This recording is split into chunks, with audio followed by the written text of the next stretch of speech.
For 5.1.3 of the syllabus, I'm going to do a set of videos on acids and bases and then a set of videos on buffers. As you can see from the syllabus, the topic is quite large. So I'm going to divide it up into two parts. So for the first part of 5.1.3, I'm going to just focus on acids and bases. And today I'm just going to focus on the definitions in this topic. So some of these we covered in the first year, so we can go over some of these quite quickly. The others are new, so we're going to focus more on those. Later on, we're going to look at pH, how to calculate pH for different acids and bases. And then we're going to look at how we can use pH curves to help us choose suitable indicators. First of all, we're going to look at the definitions of acids and bases. And in fact, there's more than one definition of an acid and there's more than one definition of a base. The one you looked at in the first year was that acids dissociate in water to give us H+ ions. And bases were substances that dissociate in water to give hydroxide ions.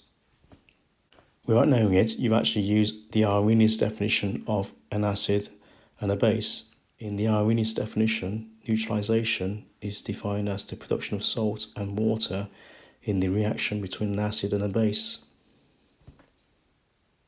There are other definitions of acids and bases, and they are slightly different. One of them is called Brønsted-Lowry definition. Brønsted-Lowry definition of an acid is a proton donor and a base is a proton acceptor. This definition doesn't include any water, so you can have reactions which donate and accept protons by different species where there's no water involved, and they can be defined as acids and bases. So here's an example. We can have ethanoic acid dissolving in liquid ammonia rather than water, and the ethanoic acid donates its proton, so it's a proton donor and it's an acid according to Brønsted-Lowry, and it will form this ethanoate ion in the process. The ammonia will accept the proton, so it's a base according to Brønsted-Lowry, it's a proton acceptor, and in that process it will form ammonium ions. So there's no water formed, so according to Arrhenius' definition of neutralization, this won't be a neutralization. So according to Brønsted-Lowry, we don't have a salt and water formed in a neutralization. Instead, we form conjugate acids and conjugate bases. So in the reaction we just looked at, ethanoic acid was an acid because it was a proton donor. It donated its proton to the ammonia. And the ammonia was a base as it accepted the proton and became the ammonium ion. So if we look at the reverse reaction, the ammonium ion loses its proton to become ammonia and donates its proton to the ethanoate ion. So as it's a proton donor, the ammonium ion can be considered as an acid. So we call this the conjugate acid of ammonia. In the same reverse reaction, the ethanoate ion can be seen to accept protons to become the ethanoic acid. So in accepting protons, it's acting as a base, and therefore, according to Brønsted-Lowry, it is a base. So we call this a conjugate base of the ethanoic acid. So next we're going to look at more examples of conjugate acid-base pairs. So here's an example of a weak acid. This is ethanoic acid. This is the acid in vinegar. And we've shown it as a weak acid because we've drawn this reversible sign to show that it isn't ionized fully.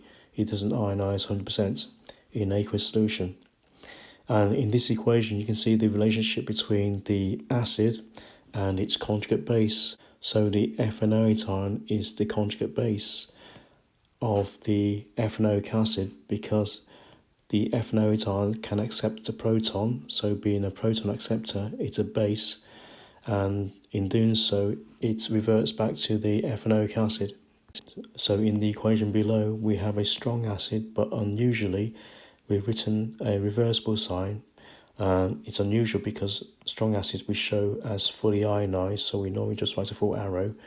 But in this case, we want to show the relationship between the chloride ion as a conjugate base to the acid, because if the chloride ion could accept a proton, it would produce the hydrochloric acid. So as a proton acceptor, the chloride ion is a base, it's the conjugate base of the acid. So for any particular acid, we can write an equation to show it's ionizing or dissociating to form its conjugate base. And we can do that with strong acids as well, although normally strong acids do not partially ionize, they fully ionize, but we can write it in this format to show the relationship between the acid and its conjugate base. So what we're going to look at next is an equation to illustrate how an acid and alkali can react to give a conjugate acid and a conjugate base. So we can write an equation showing an acid ionizing as before, but what we can do, we can actually write the equation for neutralization, which is and protons reacting with hydroxide ions to give us water. So this is the general equation for a neutralization. And we can actually add these two equations together, and it will give us this equation where we can cancel out the spectator ions. So the spectators are the protons. So we can see the overall equation for the neutralization of, in this case, hydrochloric acid with an alkali to form the salt and water. So using Arrhenius definition of neutralization, this is a neutralization because we have water formed. So in the overall equation, the chloride ion is the conjugate base of the hydrochloric acid, because if chloride ion were to accept a proton, it would act as a base and become hydrochloric acid. So accepting a proton, acting as base, becomes HCl.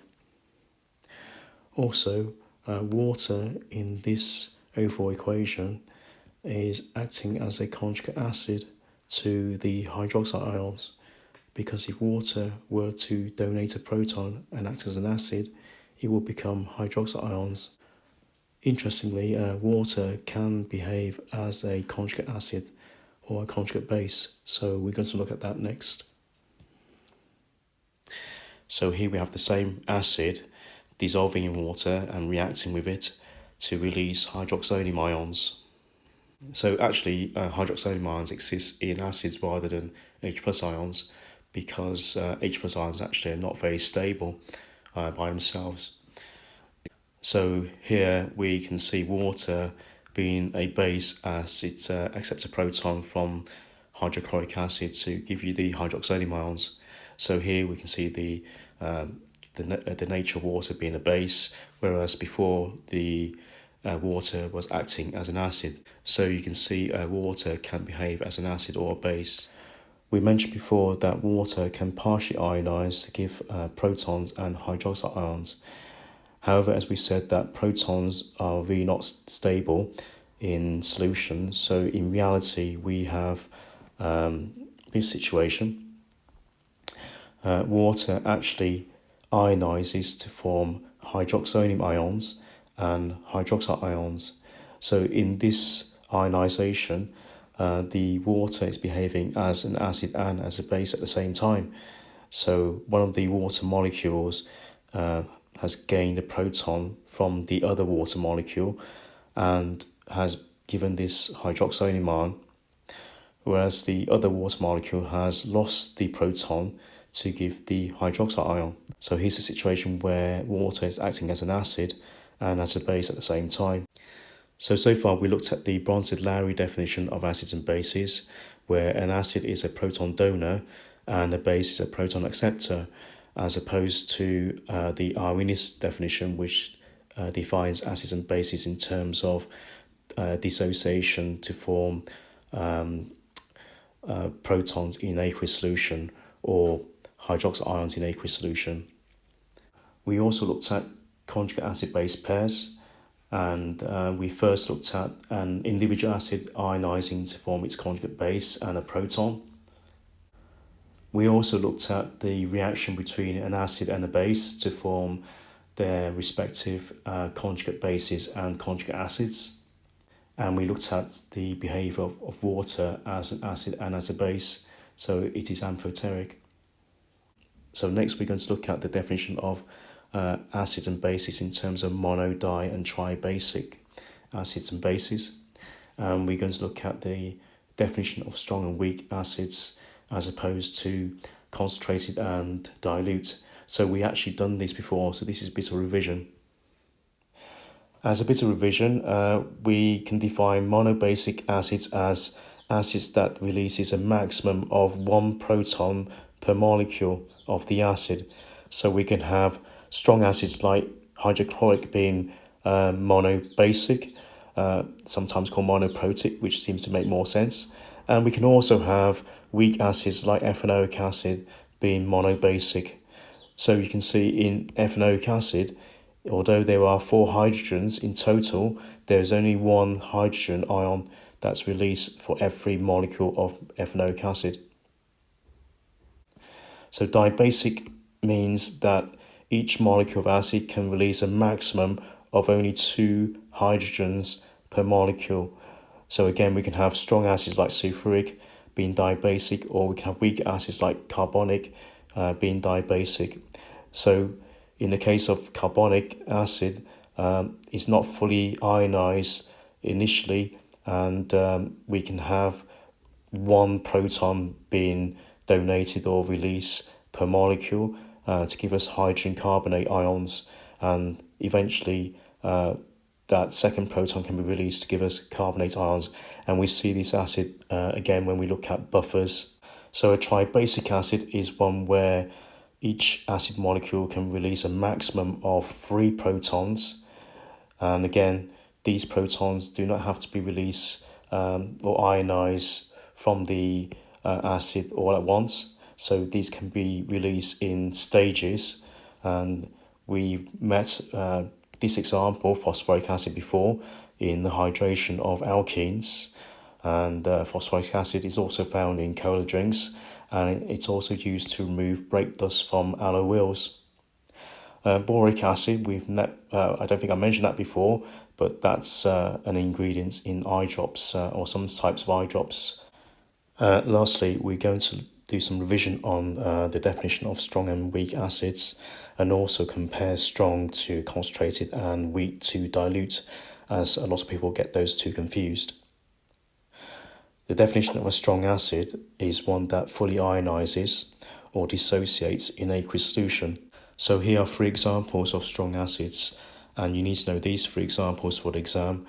So these fully ionize or ionize 100% in aqueous solution.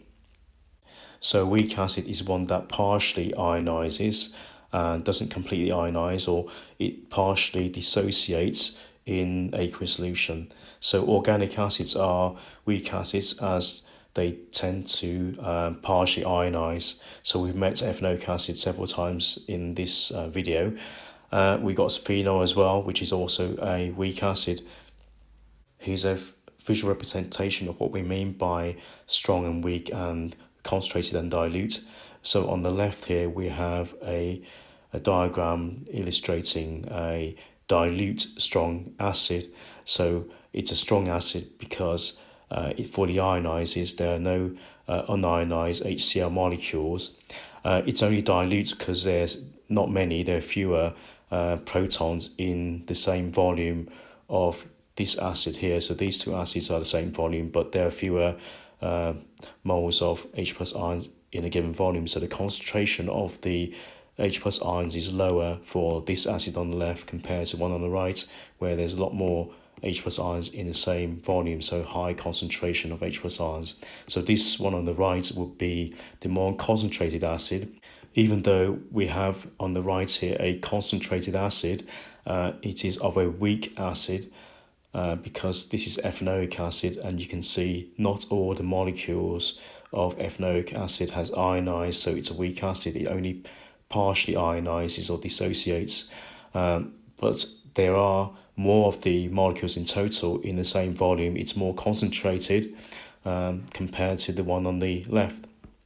So don't confuse strong with concentrated and weak with dilute, because you can have a dilute solution of a strong acid like hydrochloric acid, and you can also have a concentrated solution of a weak acid. So we've revised a bit about monobasic, dibasic, and tribasic acids, and also strong and weak acids. So we've covered the definitions of this topic, and we focus mainly on Brønsted-Lowry and conjugate acids and bases, or conjugate acid-base pairs, as they are the new topics. So next time we're going to look at how we calculate pH for different solutions.